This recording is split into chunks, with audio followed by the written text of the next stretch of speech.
है आज चाहिँ म घुसेल भन्ने ठाउँमा मेसिन अनलोड गरिरहेछु। गाडी चाहिँ यति उठ्छ है हाम्रो मेसिन त गुरु चाहिँ एक्सपिरियन्स धेरै भएको हुनुहुँदैछ। उहाँले चाहिँ खासै गाडीले मार नखाइ झार्नुहुन्छ। त्यस्तै हो, अब सन्चै हुनुहुन्छ होला, म पनि सन्चै छु होइन। यताको एकदम पाखा पखेरा डाँडा काँडा रमाइलो छ, पुरै भिड पाखा हो र मेसिन चाहिँ टक्क झार्दै हुनुहुन्छ हाम्रो गुरुले। घुसेल भन्ने ठाउँ है यो चाहिँ, घुसेल माने गाउँबाट ठ्याक्कै अगाडि आएपछि यहाँ चाहिँ हाम्रो मेसिन। बाटो चाहिँ लास्टै ढराब रहेछ अनि गाह्रो छ। यस्तै छ अब हाम्रो हेल्पर भाइ गुरु बिरामी भएर औषधि पनि यहाँ राख्नु भएको छ बिचरा गुरुले।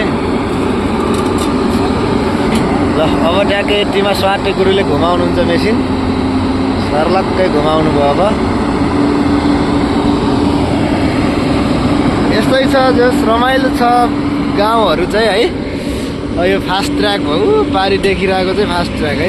अब तपाईँले हल्का देख्नुभयो, यो चाहिँ फास्ट ट्र्याक हो जो निजगढ काठमाडौँ जोड्ने रोड हो यो चाहिँ है। अब कहिले निर्माण हुन्छ त्यो थाहा भएन, यो गाउँ भइहाल्यो यो चाहिँ। यस्तै छ यहाँको भिर पाखाहरू चाहिँ बवाल छ यहाँ। अब यहाँ टक्क गुरुले घुमाउनु भयो, यता सर्लक्कै टेकाएर होइन, यहाँ टेकाउनु भयो। अब पकेट यसरी टेकाउनु भयो, गाडी सर्टेजहरू चेन पछाडि गर्नुभयो स्वाट।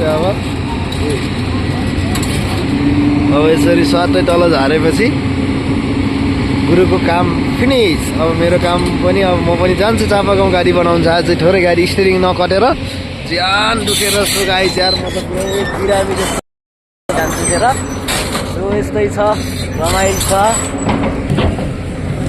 सालो केटालाई अब टक्क पाइप राख्छ गुरुले। अब म उनीहरूलाई ठाउँ पनि बनाइदिनु है, गाडी घुमाउनलाई सजिलो होस् भनेर। त्यही हो, यतिको गुरु चाहिँ पाउनुपर्छ। खुसी लाग्यो मलाई नि उहाँसँग भेट भएर। सो यस्तै छ। यहाँ चाहिँ हाम्रो भाइले पाइपहरू मिलाउँदैछ, यो चाहिँ पाइपहरू मिलाउनुपर्छ। यो पाइप चाहिँ अब धेरैले सोध्नुहुन्छ मलाई के गर्नु लाग्यो, पाइप किन राख्नुहुन्छ पाइप भन्नुहुन्छ। यो चाहिँ यस्तो करेन्ट नलागोस् भनेर राखेको है पाइप चाहिँ। सो करेन्ट नलागोस् भनेर पाइप राखेँ। अब यस्तै छ, हेल्पर भाइ त्यहाँ छ। अब मेरो काम सिद्धियो। ओके, यो भिडियो सहजै युट्युबमा आउँछ। धन्यवाद। गाडी चाहिँ यस्तो है मेरो।